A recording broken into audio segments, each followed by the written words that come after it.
am so excited about introducing her to you. I first met Anke on LinkedIn. We reached out, we started, hey, we actually had a conversation. You can do that on LinkedIn. And I immediately realized that this was someone that I really wanted to know.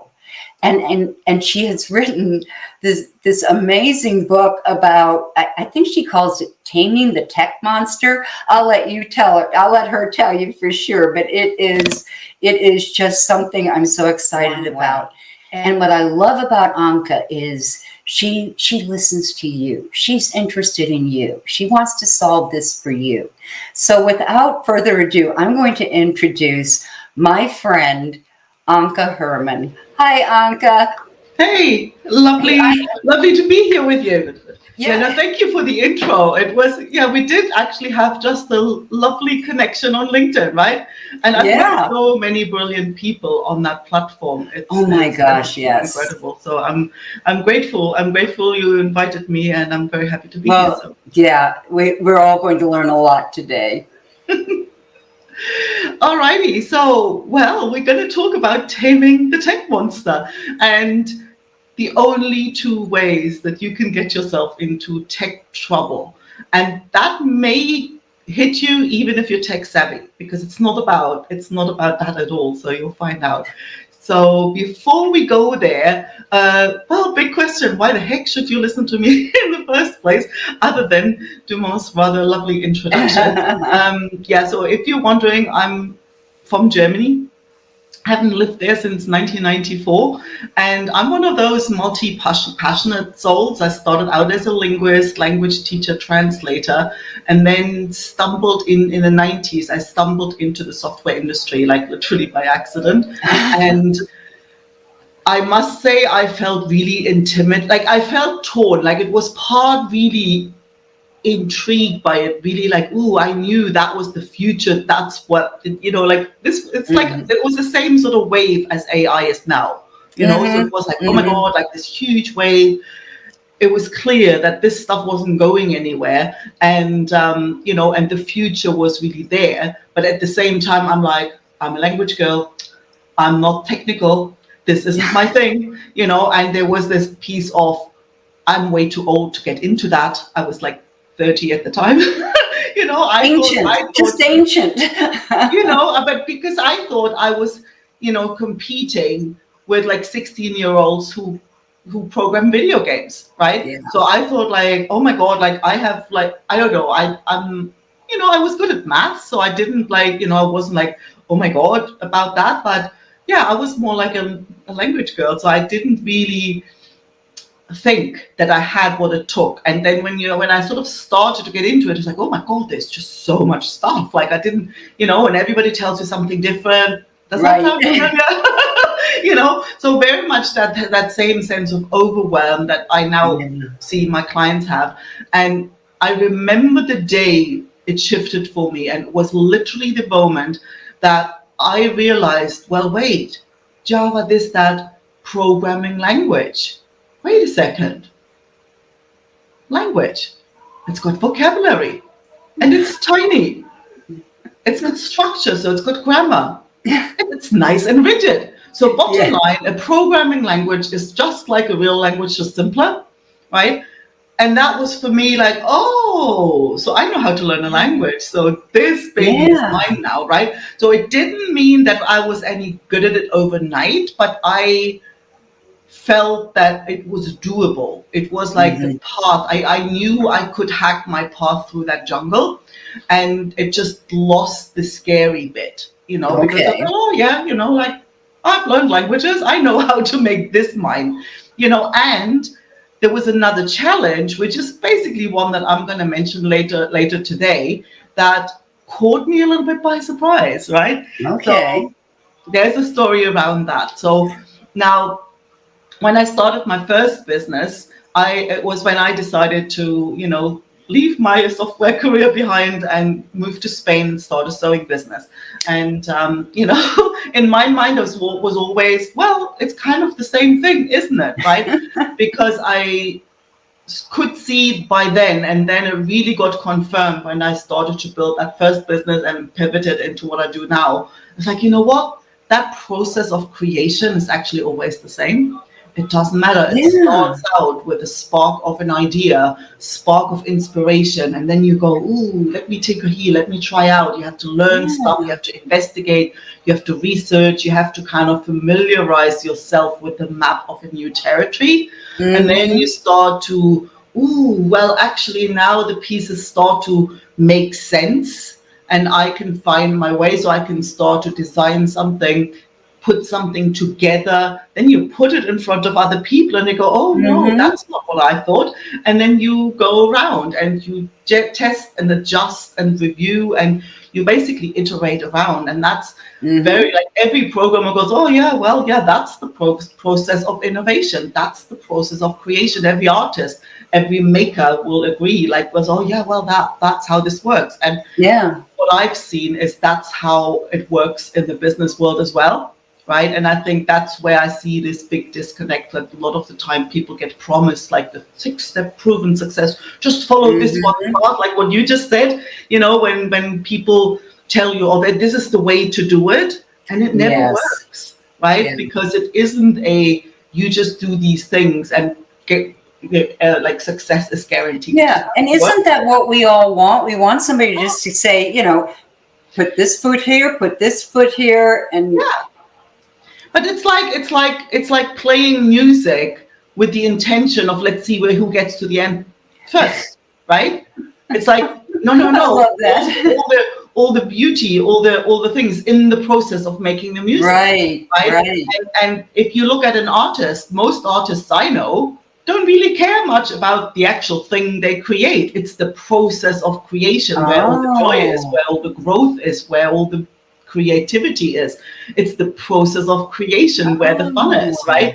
So, and people tend to try and want to skip that bit. I'm like, I don't really know why. And it doesn't Mm-mm. work anyway, right? But I think that's really where I'm coming from with this. Like, yeah, there are a million ways that lead to Rome, right? And you're going Mm-hmm. to want to try out, but the good news is there is madness to, like, method to the madness, and that's what we're going to talk about today. So here's the Exactly. book you gratefully already mentioned, Taming the Tech Monster. It's a little paperback, and it's not a tech book, right? It actually doesn't really mention much technology. That's It's good. more about dispelling the myths that people usually carry around with themselves. Like, just like I was, like, oh my God, I'm too old, I'm a woman, I'm not technical, all that stuff. There's basically a lot of stories to set that straight, Mm-hmm. so that people recognize, well, actually, you know what? This is doable. It's just, yeah, it can be a little daunting because there is a lot, right? But Right. so, it's the same if you go and want to become a lawyer. Well, yeah, you're not going to do that in a weekend either, right? So, Right. and there's nothing Exactly. wrong with that. And Exactly. and if you can relax into that and just say, well, okay, there's just some stuff to learn, but you don't have to learn it all at once, and certainly not all on the first day, then you're good, right? So, but that's the book. You can get a free copy at tamingthetechmonster.com. And so we're going to talk about, already hinted at it, 2 ways you can get yourself in trouble. And I'm also going to give 3 practical, non-techie steps that Oh, help that's really nice. take the hassle out of dealing with tech. So, okay, if we really look at it, right, to put together anything online, and I'm just taking an online program as an example, but really it's the same if you do a challenge, or if you do, a membership, or like whatever you want to create online. It doesn't really matter what it is, or a course, doesn't really matter. There's really 3 parts to it.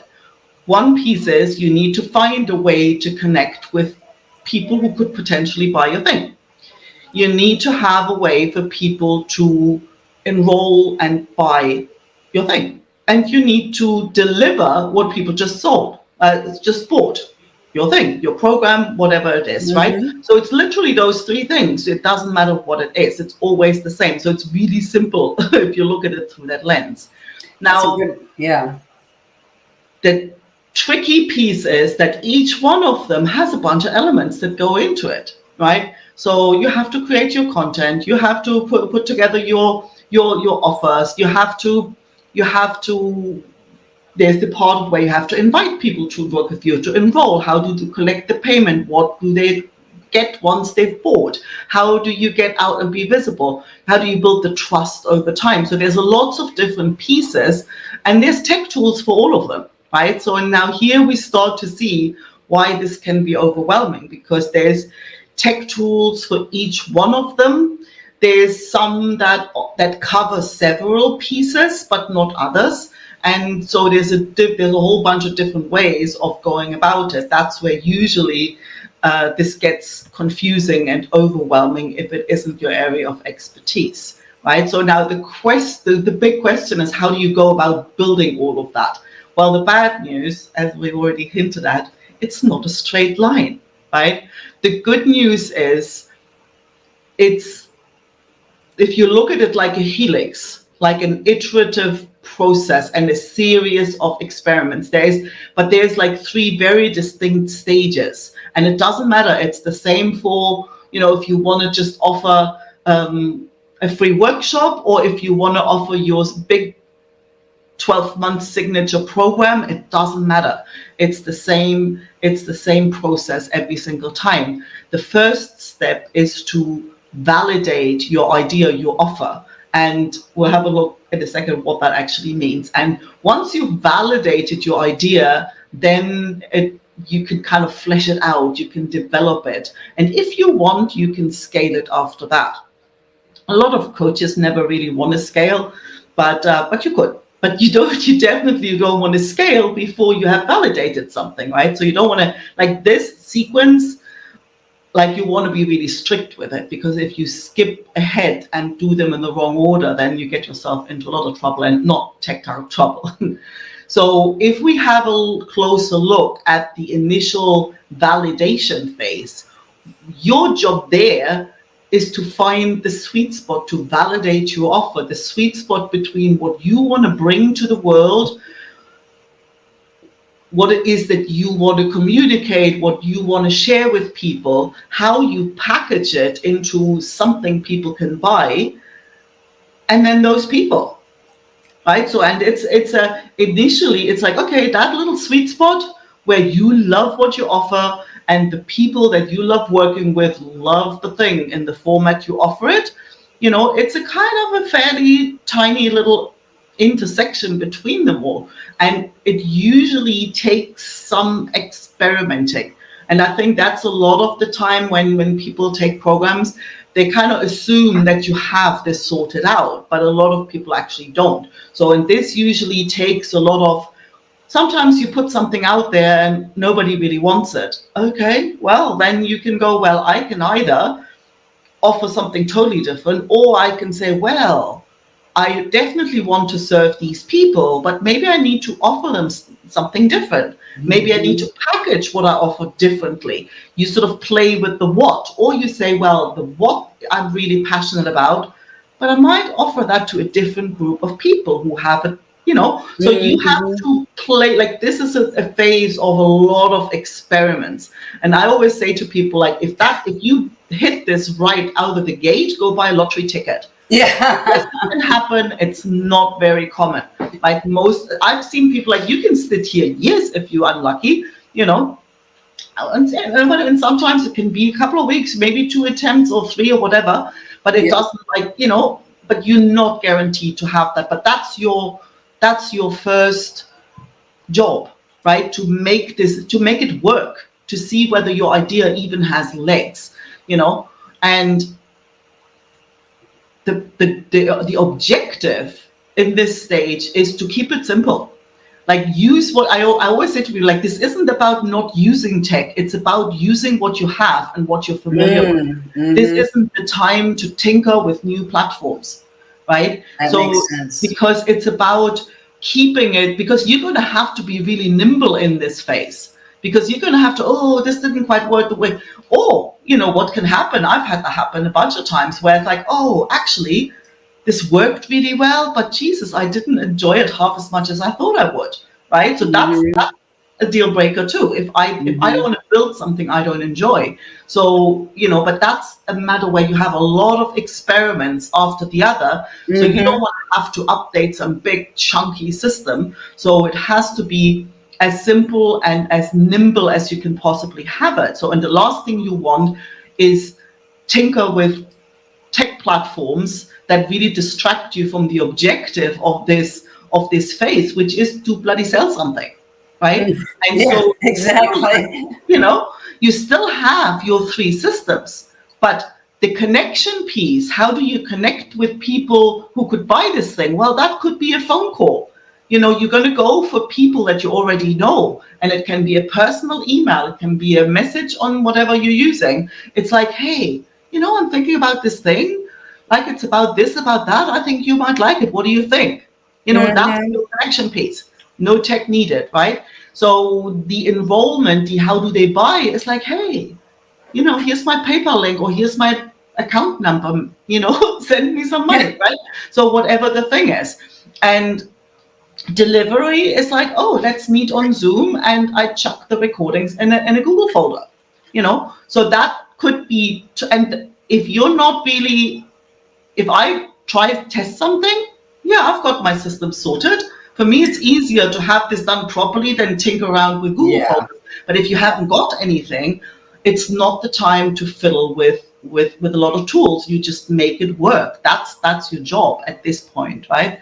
So now, once you've made your first sales, once you say, yeah, this is really, I'm onto something here. People love it. I love delivering it. People get the results they've come for. This is good. This is ready to be offered to more people. Well, now you start making it efficient, right? And I usually say you want to make it smooth and streamlined first for your clients, right? Because that's something I see quite often. People are like, oh, I make it easy for myself. It's a pain in the butt for the clients. Like, no, you want to take care of them first and then make it slick for you as well. Sure. And now it's the time for the, for email marketing and virtual events and this and that and landing pages, shopping, all of that, one step at a time, right? So the first thing you're usually well advised to build is to say, well, let's just replace that Google folder with an online course platform, right? So which gives me a way to deliver my content in a way that's easily accessed by clients. All these platforms usually take care of the charging piece as well, right? So you want to start here.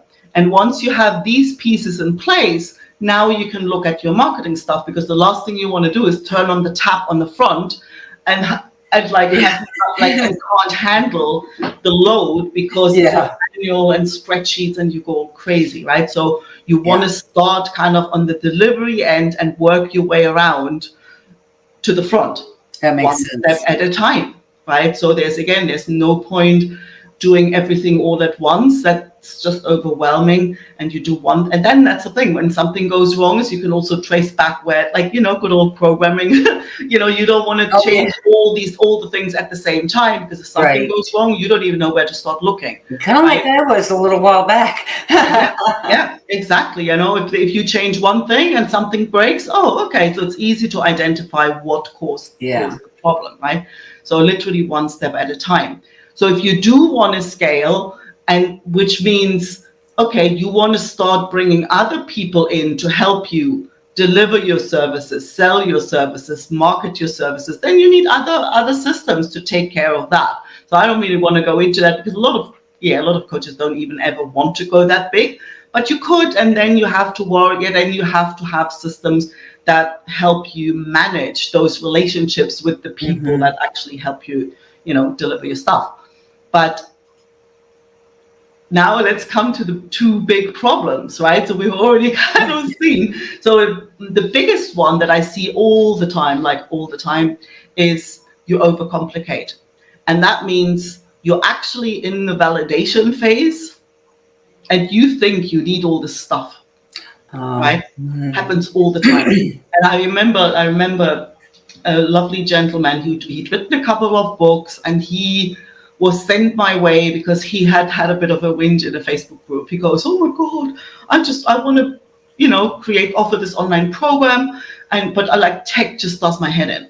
Right. Mm-hmm. So that's how he came to me. And I'm saying, okay, what are you trying to do? And he says, well, I've got this program, but now I need landing pages and shopping carts and this and that. And like, I don't know how to even, and I'm like, wait, have you sold this? And he goes, well, not like this. Okay. So I said, well, do you have some people, do you know some people who might be interested? He goes, oh yeah, I know I've got my community and I know I've got, okay, could you email them? Yeah. Okay. Do you have like an outline of what the program will be? Yeah. Okay. Step number 3, will you send that email and let me know what happens? He literally, you could see him like the relief was just written all over his face. Yeah. Right? And 2 days later, he goes, Jesus, I've got 10 people signed up. I have to close because I don't want to have a big group like that. That's funny. Yeah.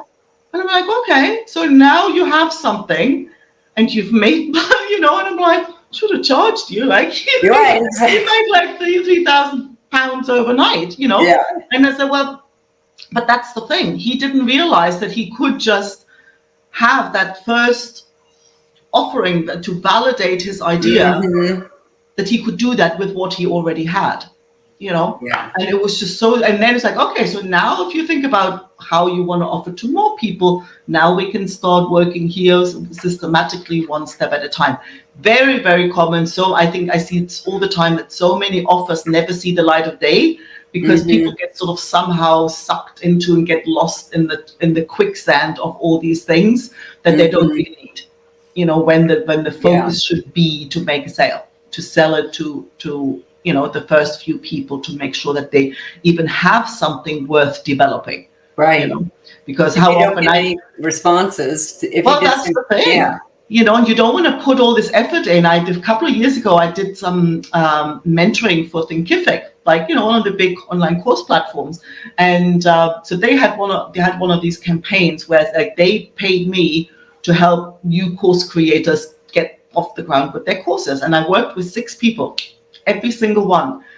First thing I asked when they go, okay, so I'm building the course and they had all these questions about video editing and this and that and what microphone should I use? And I'm like, so have you sold it? And every single one of them looked at me like I was an alien. Right? and I'm like, how do you know you spend all this time developing course content, recording videos, tinkering around with different platforms and voiceover and this and that. And I'm like, how do you even know somebody will want this? Oh, yeah. No, I know what they need. Yeah, you know what they need, but you don't know what they want, right? Yeah, if they don't want it, they're not going to buy it, even if you know what they need, right? And it's a very, very, it's like perhaps the most common trap that people fall. Oh, I understand that one. I have an intimate relationship with that one. So you will be relieved then too that it's actually absolutely. That it's much, much simpler. Now the mistake number 2 is the flip side of this.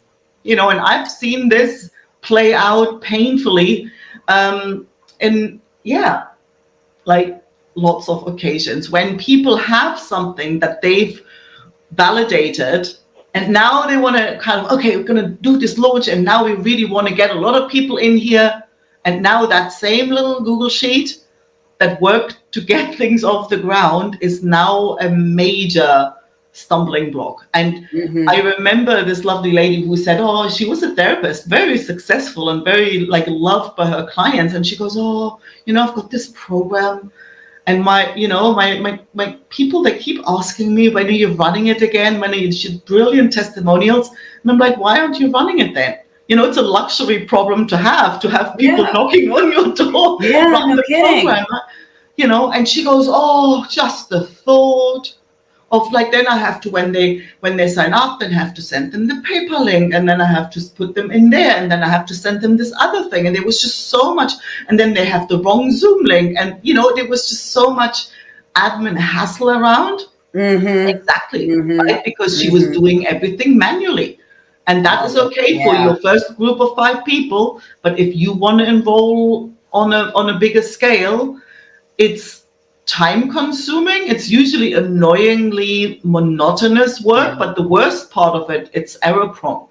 I remember speaking to a lady who said she had people cancel out of her, expensive, a 10K program. People canceled because they kept getting the wrong emails, right? Because systems were a mess, and it was all like, and there was like lots of manual thing, and then stuff gets mixed up and falls through the cracks. So easy to do. Exactly, right? And so it's when you have more people coming in, your little manual thing takes way too much time. And and I remember also, like, somebody did a masterclass for my community, and he had a brilliant offer on the back of it, right? And I remember he was also in Europe, and so after the call, that went great, and all of a sudden he messages me and he says, "Hey, I've just somebody asked whether they could buy via PayPal. So I just to let you know, I quickly set up a PayPal link," right? And I'm like, "Oh, great, thank you, fine." Like, no, it was 11 midnight our time, so we went to bed. Next thing I know, I had an email from somebody I know in the States, and she goes, "Is this guy legit? I just bought via PayPal and I've not heard anything." She just tanked her money. And I said, no, don't worry. The guy's in Europe, he just sent you a PayPal link, and it's just a manual PayPal link, which doesn't automatically give her access to what she just bought. So her experience, she was immediately like, "Shh, I've just," you know what it's like when you pay something online and then nothing happens? Yes. That, it breaks trust so fast that can really trip you up. So that's the flip side of it, right? So you really want to make sure where in the process you are. Are you validating? Then just keep it simple. But if you have, and what it, have you sold your offer? That's really the that's the benchmark, right? That's the number one thing. Once you validate it and that you have something worth developing, then make sure you start building out your systems one step at a time, so that you don't get caught from the back end. Right? Yeah, definitely. Now, that's like big tip number 1. Remember, know where you are, right? Now, another tip I want to really share with people, because it makes a huge difference, is make sure you solve the right problem, right? I see it all the time. Like, I remember, like, this is a real life story, right? It was right at the beginning of the pandemic, when there was a lot of people just kind of like shoved into this whole online space, and and all trying to figure it out. Yeah, and there was no time to adapt and whatever. And so this lady, she messages me, and she goes, "Can I ask you something? How can I compress a video?" And I'm like, "Why on earth would you want to compress a video?" And she goes, Well, I just had to do this first workshop that I used to do in person. I had to do it online, and now people ask me for the recording. So I want to email the recording. Right? So now you can see it happen. She would try to attach the video to an email. Email program goes, file too big, must make file smaller, right? So you could see how. So she's trying. So you could literally trace it back. You could trace the thought process back. Now, the problem with that is, I have this story in the book, and so I tried for the book. I actually Googled what happened, because my first reaction, why didn't you just Google it? Yeah. I Googled it, how to compress a video. You're in the world of codecs and video formats. Oh, I'll bet. It's a nightmare, right? So you Google the wrong stuff, you don't even get answers that make sense to you. Then you feel more lost than before, right? Right. Now, a funny example that illustrates that is, like, a friend of mine came and she goes, "Do you have a hairpin?" Nah, don't have hairpin. And she was about, okay then. And she was a little stressed, and she was about to walk out. And I'm like, "What do you want a hairpin for?" She goes, "Oh, don't ask." I have this padlock on the little storage space outside, and I went in and I used the wrong key and I forced it. And now I've got the key broken off, and I have this little key stuck in there, and I just need a hairpin to pull that out. And I'm like, wait, I don't have a hairpin, but a tatting needle might work. She goes, what on earth is a tatting needle? Well, if you're into lace making, tatting is a sort of a sturdy but still fine needle. So we went in there, dug the thing out in no time, right? And when you look at what happened there, she had a problem. She thought of what the solution could be and asked for what she needed for that solution, right? If I hadn't asked her, she would have run around through the rest of the village looking for a hairpin, right? Now, the trick there is to not ask for what you think you need, but ask for what you really want to do, right? Oh, yeah. If she comes to me, instead of saying, do you have a hairpin? If she comes to me and say, hey, look, I've got that piece of key stuck in the padlock. Do you have something that we could use to dig this out? See the difference, because all of a sudden there's room for me to come out, because the tatting needle, she didn't even know, she couldn't have asked for it because she didn't know it existed. Yeah. Right? So, and that happens a lot in the tech space.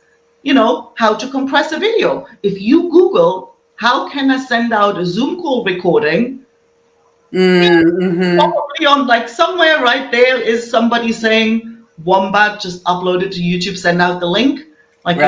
You get an answer really quickly if you ask for what you really want, or somebody goes, hey, look, there's a tool for this.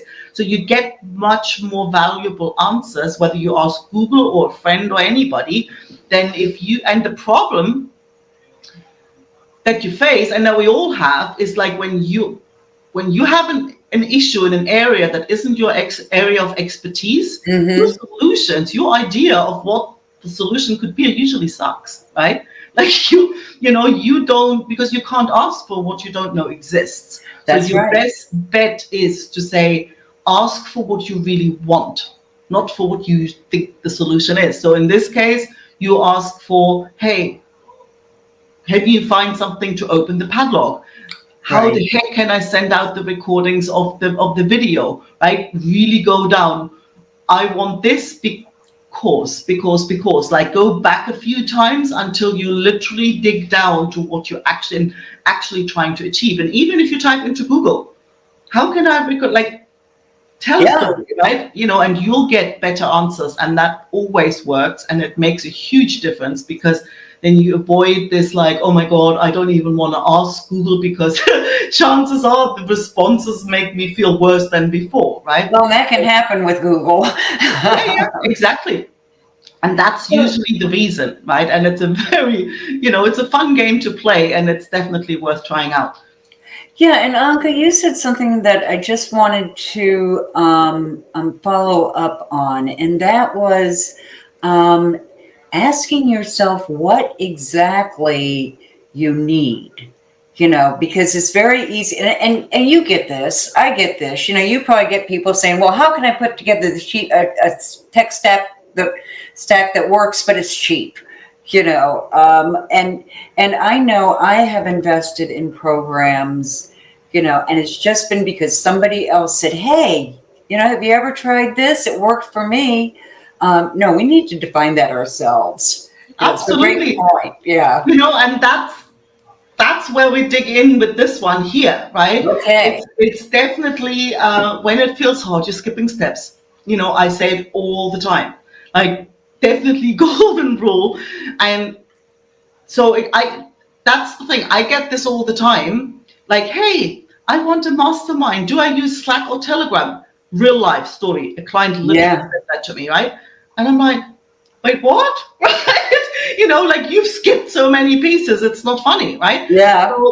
So and the people often get that when you go and when people do the worst thing they can ever do is ask in a Facebook group, what's the best blah blah blah, right? And then there's usually 70 people. Everybody mentions the tool they've used or they've heard of, and then I don't know how that's ever helped anyone, but people do it, right? But the problem I'm always the one who throws a spanner in the wheels and say, well, the only valid answer to this question is depends, because how can somebody recommend a tool without knowing what the heck you actually need? Right? Absolutely. I It's totally exactly agree that, with you there. and the reason people struggle finding or deciding on tools or even know which way to go every single time, it's that same situation. I want a mastermind. Do I use Slack or Telegram? Well, I don't know. Let's have a look, right? Yeah. So now, every single time when I go and ask her, okay, so how do you see that mastermind working? Well, I don't know. There's calls. And I'm like, okay, so there's live calls, fine, right? So how do you want them? Do you want people to have to register each time or that be available every single time? Or is there just a standing Zoom link where they can just drop in? Hadn't thought that about. I hadn't thought about that. Okay, live calls. Now, how do you want them to communicate with each other between calls? Because she wanted to offer like a mastermind to her like one-to-one clients that she had, and so I said, like, first of all, I said, well, have you asked them whether they actually so she hadn't validated either, but that's a different topic.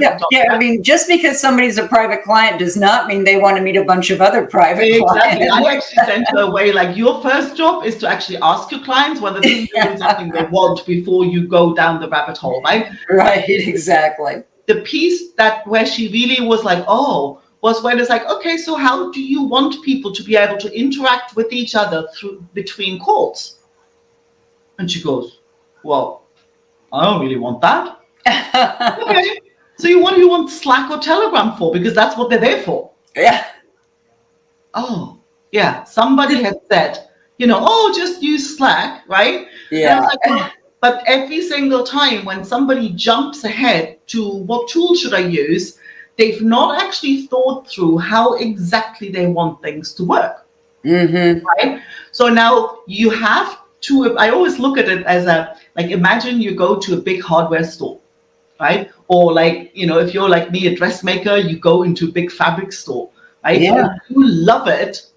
I've often gone into, I like hardware stores too, but I mean, I've often just walked into a fabric store because I'm like, ooh, let's see what's there, right? And just get inspired by what's there. Sometimes what I see is available that will inspire me. Oh, I could do this, right? Now, if you don't like fabric stores or hardware stores, that's probably not your best bet, right? If you just want to get the job done, you're much better off thinking, okay, what do I want to create? What do I need for that? Do I want to have a wooden shelf? Then I need the wood, I need the screwdriver, I need wood screws, I need this and that. And then with that, you go to the hardware store and then somebody can actually help you, right? Yeah. So you don't walk in there and think, I want to build something, but I don't know what. Now it's all overwhelming. That's what people do.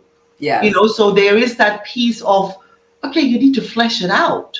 Yeah. And people quite often need help with that because I learned that in the software industry.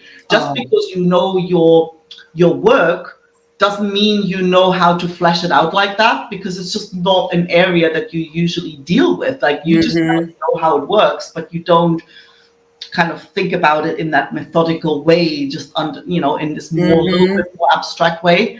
But the piece you can't skip, because if you don't know how you want things to work, you're not going to know which tools will work and which won't. But if you do go in and say, so what should happen? And I say to them, look, imagine I've just bought your thing.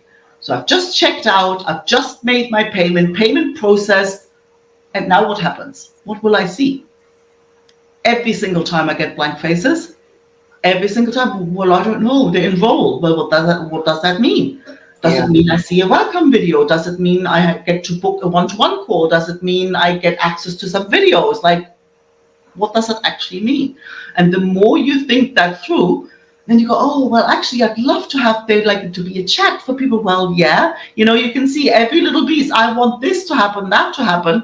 You can see how that translates into functionality that tech tools offer. You know what to look for. And you know what's a deal breaker. You know what's a nice to have. but you need to spend that time to flesh out how you want the thing to work. And it's helpful to dig in there, to take some time, because if you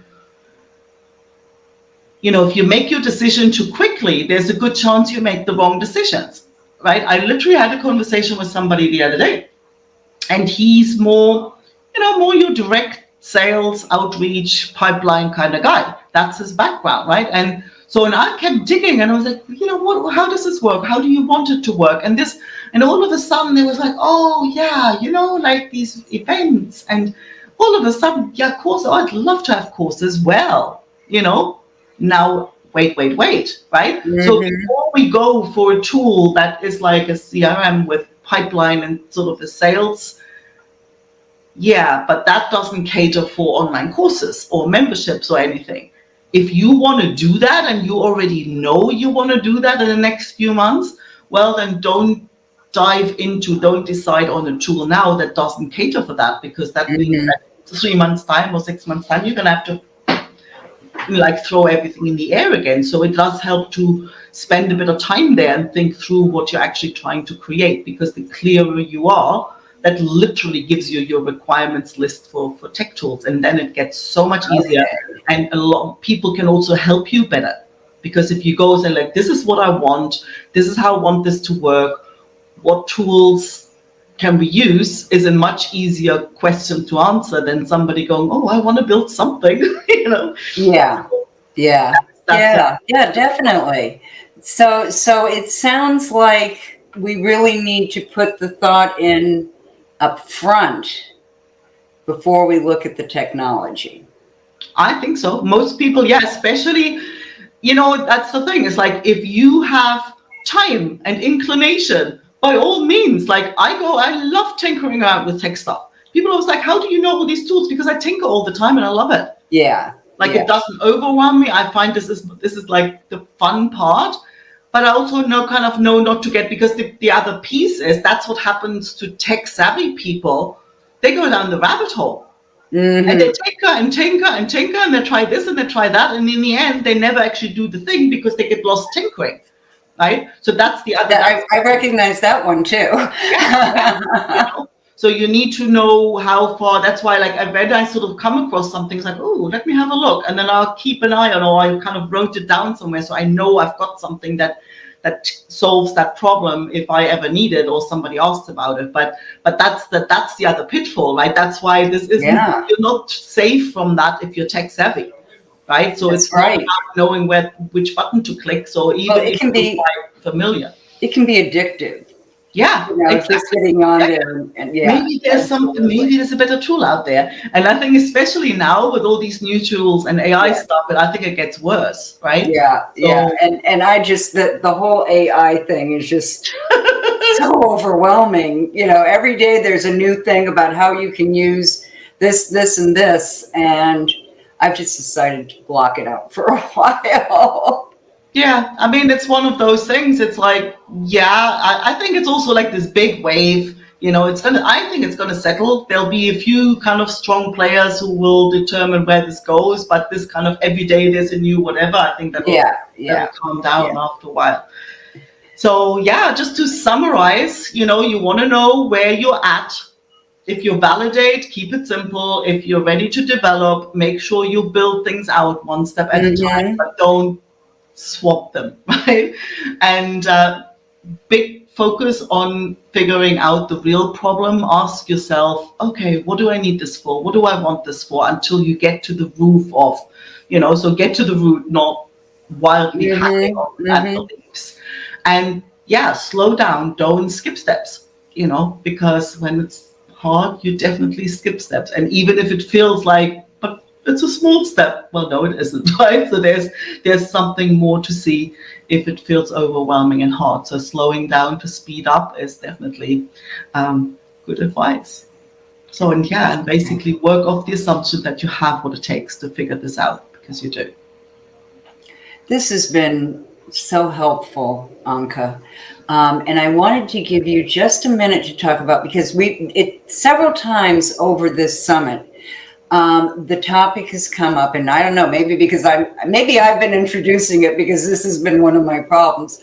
as to whether to use like the individual programs, you know, that they were developed for this, like, you know, the male programs or, you know, those kinds of things. Should we be doing that, or what about the all-in-ones? You know, that promise you can do everything. And I can tell, I'm not going to say which one it is, but I have lost many nights on one of them. It's such a great question. And I must say, I have actually changed opinions on that a little bit. I used to be very much against all-in-one, right? Because, I mean, the reason I dislike them, and basically until I found high level kind of thing, you know, one where I think I really like it and I've used it for quite a while now, and the more I use it, the more I like it. It's the first time that has happened, but it's also one that where I pretty much use everything, right? So it's like really, it's a really good fit for what I need and for what my clients need. So the piece, there's no right or wrong. Right? There's no right or wrong. There's just two approaches. And so there's the advantage of having individual, hey, here's one for email marketing. Here's the course like the online course one. Here's the whatever shopping cart thing, you know, whatever the thing is. If you have individual pieces, then you can basically choose best of breed for each one. And you can literally only have the tools that you need. So you're not kind of you don't have to deal with all these tools that you don't really need, just have whatever, right? So yes, you have to figure out how they play with each other, you know, so to make sure that this integrates with that. The thing about that is all-in-one platforms always really ride that horse, right? They always make it out as if the integrating the pieces is the problem, which it really isn't, right? So and they, you know, I think an all-in-one platform has the advantage that your system kind of knows much better what's going on, right? So because everything's in one bucket, you know, so you have okay, somebody clicks on a video and your email system knows about it without you having to do anything, kind of thing, right? So you have everything in one place, which has its advantages, right? But at the same time, it's also, if there's something with the platform that you don't like, you have your entire business in there. Yeah, right? I was going to say, too bad you're there. You know, like I've moved from different one, like I've had Kartra for a while, which I liked in the beginning, hated with a passion after 6 months. Right, yeah. Then I had Entreport, which I quite liked, but didn't like for my clients. It was too complex to recommend to my clients. And I would have stayed there, but then when I decided to take on high level, it was like, oh, okay, it would be stupid to not have my own stuff on there, right? So I moved all-in-one platform several times, and it's always a big job. Like, you know, it's like, because you can't say, oh, let me just export everything from here and import it there. No, you have to rebuild things, right? So it's like a house move. It's doable. It's usually a good time to kind of declutter and clean up old stuff, but it's a good chunk of work. And if you don't like the platform, everything has to be lifted up, right? Say if you say you have your individual pieces and you say, oh, I really don't like ActiveCampaign anymore, well, then you just change that one piece. Right. So there is no right or wrong. The only piece that I find with all-in-one platforms is when they have, you know, when they sell you a lot of stuff you don't really need. Right. And when they really, like, there's some, I don't know whether it's the same one you struggled with, but I won't name it either. There's one. I think you know which one it is. I think we talked about it. They are clever marketers. They really ride on the fear, and they make it sound as if, oh, if you don't have to deal with all these different platforms, all of a sudden tech magically becomes easy. Right. And that's the piece that I totally detest, because it's manipulative, and it is really like, it's ripping people off in a sense, because the complexity, you can't shove it, like you can kind of shove it under the carpet, but it's still there. Yeah, right? So absolutely. even if it's all under one roof, you still have to, and where the button goes and which button to click isn't the problem usually anyway. The problem that people struggle with is to take, oh, I want to have a mastermind. Here's a big picture kind of idea. And then how do I translate that into a system of lists and tags and segments and automation? That's the hard part, right? And Yeah. that's the hard part that remains the same, whether you have different systems or you have it all in one. And your easy peasy all in one platform doesn't do that bit for you either. So it's actually Okay. always the same. And that's the hard part, that people usually don't know even it exists, or if they know it exists, they don't do a good job at it. And that's why they have the trouble on the actual tech front, because then they set it up weird and it gets messy, and and it has nothing to do whether it's on all on one platform or whether it's individual systems, right? Yeah, and I know that my virtual assistant, who is not on. In fact, I think he's left for a while. He just said, I can't deal with this. But I'm going to take this out of the screen so that we can talk. And I do know which platform you're talking about, and yes, I am still there, but I'm desperately trying to get off.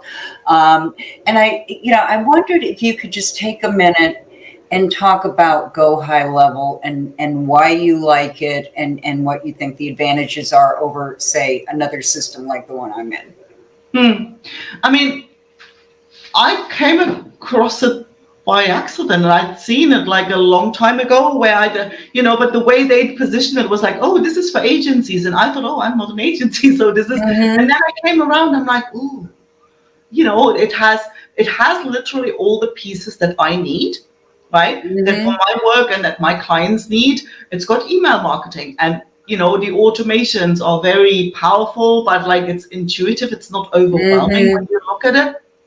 It's got the calendar, different booking links, right? Everything's in there. So if somebody booked, I've got them in the system, and I can then determine, okay, when somebody books this, they go there, they get this has happened. Like I have full control over, so it's got the pipelines. I use that for summit speakers or whatever, right? So it's but that the way it's got like, you could use it as a normal CRM, right? So, I want to make a note for a person's record. So it's got all that, and it also has the your funnel builders, and it's really, like, I find it super intuitive, right? It has a few little pieces that the programmer in me really likes, right? Yeah, the way that I can have these custom values that are sort of make this really dynamic. So where I set up this value, and then it can be used everywhere, and I only have to change it in one place, and it's all updated everywhere.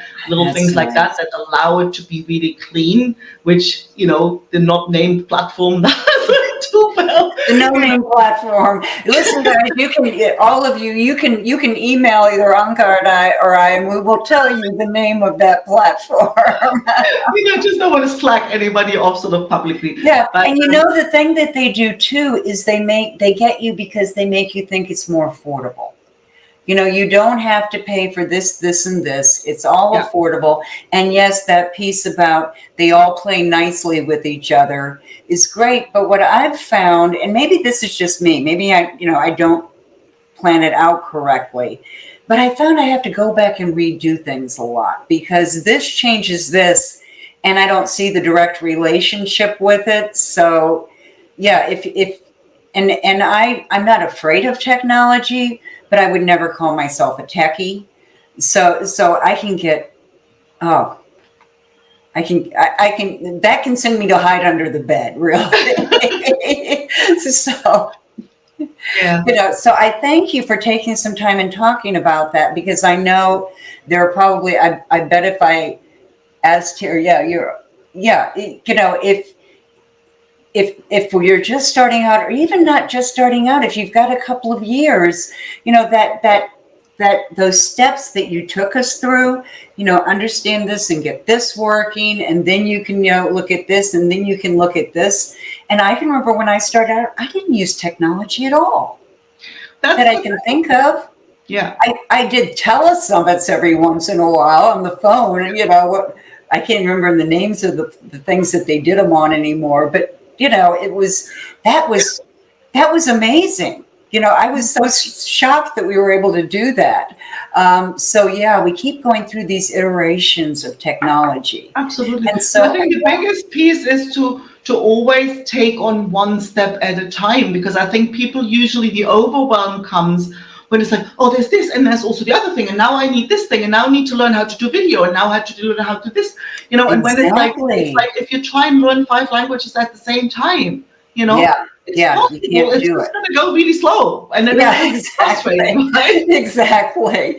So Anke, I so appreciate your coming on, because I learned a lot watching what you were saying, and I realized I think I skipped a few steps. I need to go back and look at a few things, so you really helped me in that way. And I'm very sure that you've helped others too.